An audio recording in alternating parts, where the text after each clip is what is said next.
Sa wakas, inirelease na sa Philippine market ang pinakabagong Samsung Galaxy A55 5G. At makikita natin dito na may mga pagbabago pagdating sa kanyang design kung ikukumpara natin doon sa kanyang predecessor, which is Samsung Galaxy A54 5G. At hindi lang yon, mabibili na din natin ito sa mas murang halaga na 24,990 pesos. Kaya wag na natin patagalin pa at pag-usapan kaagad natin ito after this quick intro. Okay, pag-usapan muna natin itong looks and build quality ni Samsung Galaxy A55 5G na sa unang tingin at hawak ko pa lamang sa phone na to ay masasabi ko talaga na premium feels and flagship ang datingan nito at maihahalin tulad din ang design nito doon kay Samsung Galaxy S24 and S24 Plus. Naka-flat frame, makapal ang body build at may antenna man na makikita natin dito sa kanyang frame. Siguro ang pinagkaiba lang dito sa kanyang design ay meron itong key island dito sa kanang bahagi na parehong-pareho din kay Samsung Galaxy A15 series and Samsung Galaxy A25 5G na kung saan ay mas madali na natin makakapa ang power button and volume rocker dahil sa nakaangat na ito. Anyway, pag-usapan naman natin ang material na ginamit nila dito sa kanyang frame. Ito ay made in aluminum at para sa akin ay isang magandang klaseng material ito dahil mas matibay at hindi kaagad nasisira kung ikukumpara natin sa plastic frame. At pagdating naman dito sa kanyang back panel, ito ay protektado pa din ng Gorilla Glass 5 at mapapansin pa din natin dito sa mga lente ng camera nito na nakaangat pa din. Kaya kailangan pa din natin ito lagyan ng protective case nang sa ganon ay hindi ito kaagad magagasgasan at mababasag kung sakaling aksidenteng mahulog man natin ito. Now, malipat naman tayo dito sa harap kung saan ang screen nito ay protektado na ng Gorilla Glass Victus, which is isang magandang upgrade para kay Samsung Galaxy A55 5G sapagkat kadalasang ginagamit ang material na yan doon sa mga flagship series na smartphone ni Samsung. At pagdating naman dito sa kanyang bezel, ay makikita pa din natin yung top, side, and chin bezel nito ay makapal pa din.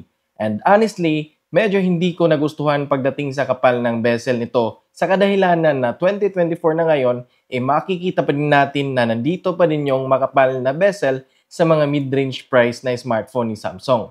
Anyway, mapunta naman tayo dito sa ilalim na bahagi. Dito natin makikita ang kanyang microphone, Type-C charging port na supported ng 25 watts at sa katabi naman ito ay ang kanyang speaker. At hindi lang isang speaker ang meron sa phone na to. Yung isang speaker nito ay makikita natin dito sa itaas na bahagi ng camera. At ito yung quality ng tunog na kayang ibigay nito.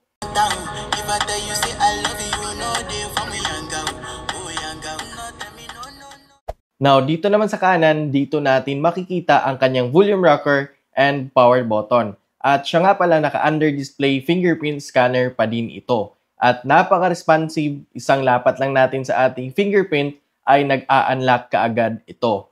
Malipat naman tayo dito sa itaas na bahagi, dito natin makikita ang kanyang noise cancelling microphone and SIM card slot na naka-hybrid na pwedeng lagyan ng dalawang 5G nano SIM card or isang SIM card at isang micro SD card. And expandable pa din ito up to 1 TB. By the way, pagdating nga pala sa kulay na available nito sa market, ito ay may tatlong kulay na pwedeng pagpilian. May Awesome Navy, Awesome Lilac, at itong hawak natin ngayon ay ang Awesome Ice Blue. Idagdag ko lang din dito na ito ay may IP rating pa din, which is IP67 water and dust resistance. Kaya hindi na tayo mababahala pa kung sakaling matupunan na ng tubig o buhangin ang phone na to ay safe na safe pa din.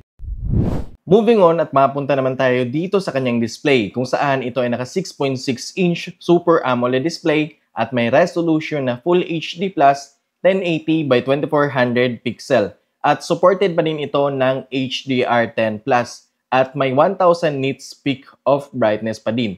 Kaya naman matingkad ang kulay at buhay na buhay yung kulay ng karakter na pinapanood natin dito. At kung mahilig ka naman manood ng movie, lalong-lalo na sa Netflix, ay tiyak na swak ang phone na to para sa'yo. Dahil ito ay naka-widevine security level 1 na. Kaya supported na din ito ng Full HD streaming sa Netflix.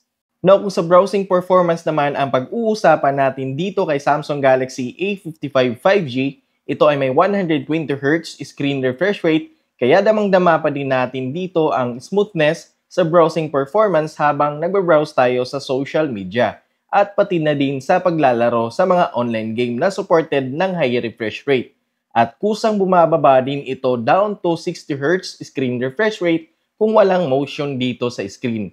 At napakalaking tulong din yan para mas makakatipid din tayo pagdating sa battery consumption. And speaking of battery consumption, ito ay may 5,000 mAh battery capacity na magagamit natin ng pangmatagalan. Moving on at pag-usapan naman natin ang camera ng smartphone na to. Ito ay may isang camera sa harap na may resolution na 32 megapixel, samantala tatlong camera module naman dito sa likod na may resolution na 50 megapixel for main shooter with optical image stabilization, 8 megapixel for ultra-wide angle, and 5 megapixel for macro camera. At ito yung mga sample shots natin.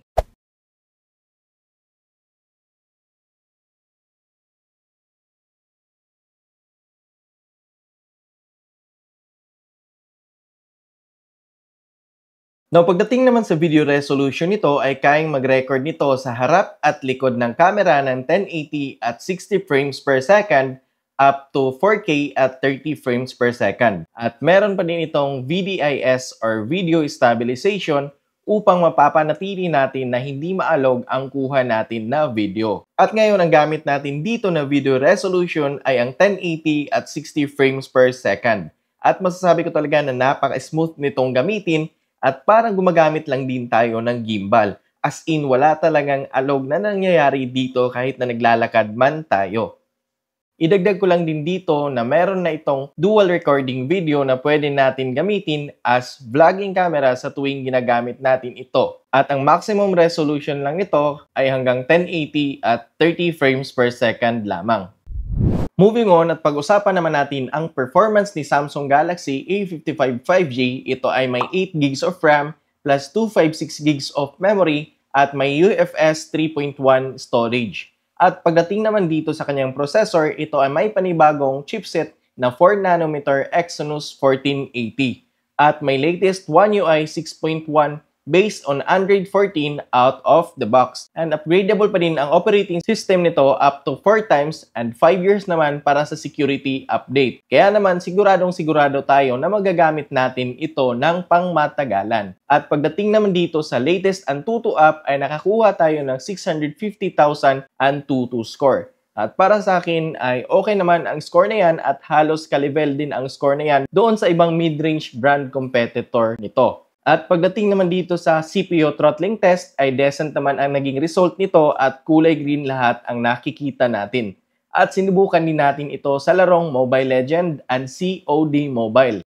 At ang kayang isupport lamang sa graphical settings nito sa Mobile Legends ay hanggang high sa frame rate at high naman sa graphics. At dito naman sa COD Mobile ay ang kayang maibigay nito sa frame rate ay hanggang high lamang. At sa graphics quality naman ay nasa low graphics lamang. At sa na-experience ko dito habang naglalaro tayo ay napaka-smooth din naman sa gaming at napaka-responsive din sa bawat pagpindot natin dito sa skills.